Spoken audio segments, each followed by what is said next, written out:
What if I told you that buying a .357 Magnum revolver doesn't actually prepare you for what .357 Magnum ammo does? Most new owners walk into this caliber with confidence. They've heard the stories. They know the reputation.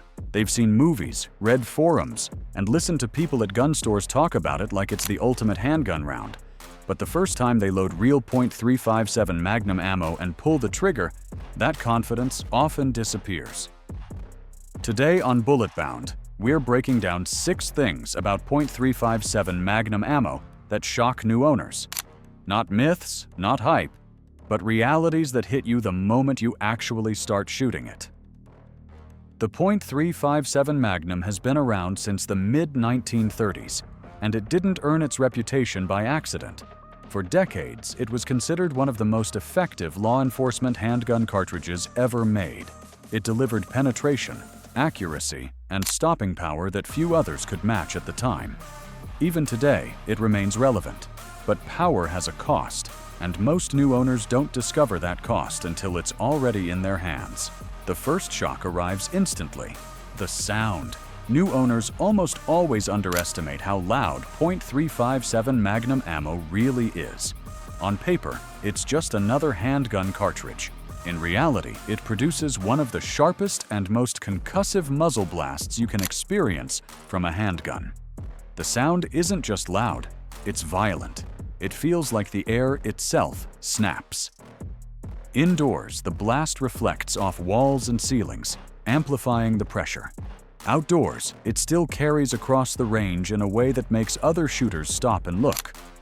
Many first-time .357 shooters flinch before they even realize what happened. The sound alone can be startling enough to break focus.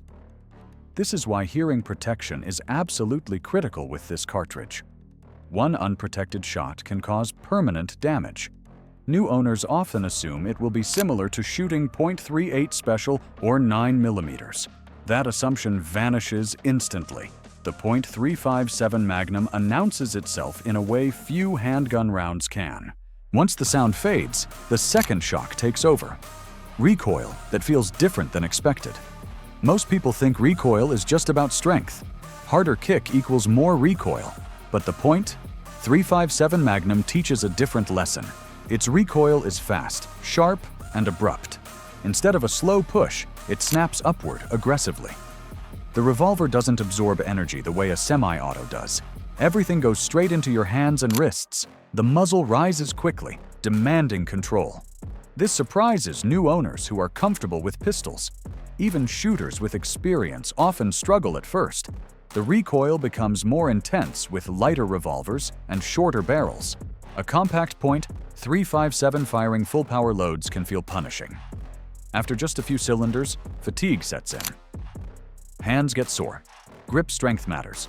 This is one of the first moments where new owners realize that shooting Magnum ammo isn't casual. It's work. Then comes the third shock. Muzzle flash. And it's more dramatic than most people expect. Fire a .357 Magnum in low light, and it looks like a fireball explodes from the barrel. This happens because Magnum ammo uses slow-burning powder designed for longer barrels. In shorter revolvers, much of that powder ignites outside the barrel, creating massive flash. New owners are often stunned the first time they see it.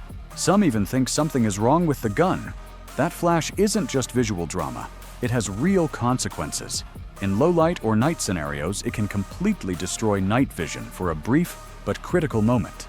That's why experienced shooters pay close attention to defensive ammo selection. Low flash loads exist for a reason. New owners usually don't think about this until they experience it. And once they do, it changes how they view raw power. The fourth shock is where understanding really shifts: the extreme versatility and contradiction of the caliber.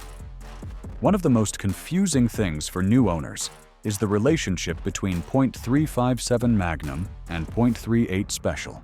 Yes, they can both be fired from the same revolver, but they feel like completely different worlds. 38. Special is softer, quieter, easier to control, and cheaper. 357.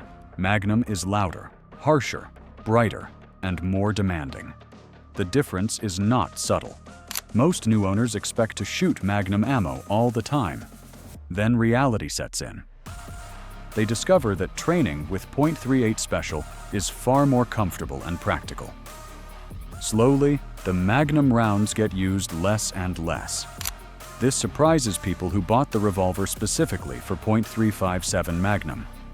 The truth is, many experienced revolver shooters train primarily with .38 and reserve .357 for specific roles. That realization shocks new owners who thought the Magnum was the default. The fifth shock is one of the most serious: penetration that doesn't stop where you expect it to. The .357 Magnum earned its reputation partly because of its penetration. It punches through barriers with ease.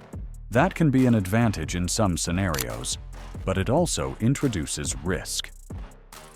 New owners often believe more power automatically means better defense. In reality, over-penetration can be dangerous, especially in home environments.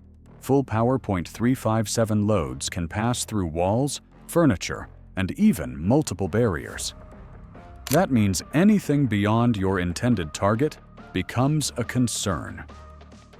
This is why bullet selection matters so much with this caliber. Hollow point design, velocity, and bullet weight dramatically affect how the round behaves after impact. New owners often don't think about this until they see penetration tests. And that moment changes how they approach ammo choices forever. The sixth and final shock is the most important. The .357 Magnum demands discipline, not bravado. New owners often assume the cartridge itself will compensate for mistakes. The opposite is true. The .357 Magnum punishes poor fundamentals. It exposes flinching. It magnifies bad trigger control. It rewards proper grip, stance, and follow-through. Shooters who rush or rely on reputation struggle. Shooters who train improve quickly. This is why experienced shooters respect the .357 Magnum so deeply. It's not forgiving, but it's honest. It teaches you what you're doing wrong, immediately. For some, that's frustrating. For others, it's addictive. The cartridge forces growth.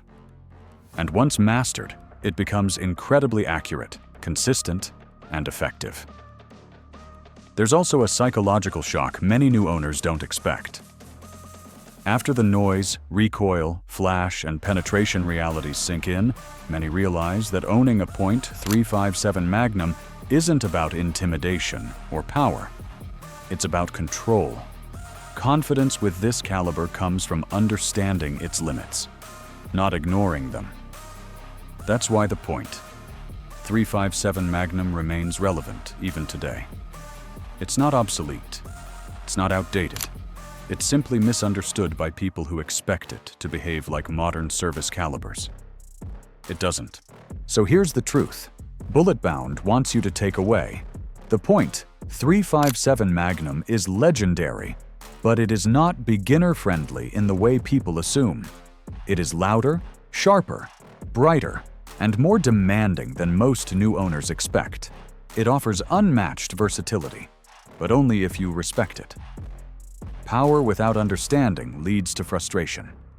Power with discipline leads to mastery. If you're new to .357 Magnum, these 6 shocks aren't reasons to avoid it. They're reasons to learn it properly. And if you already own one, you probably recognized every single moment described here. Before we end, let me ask you this. Which of these 6 shocked you the most when you first shot .357 Magnum ammo?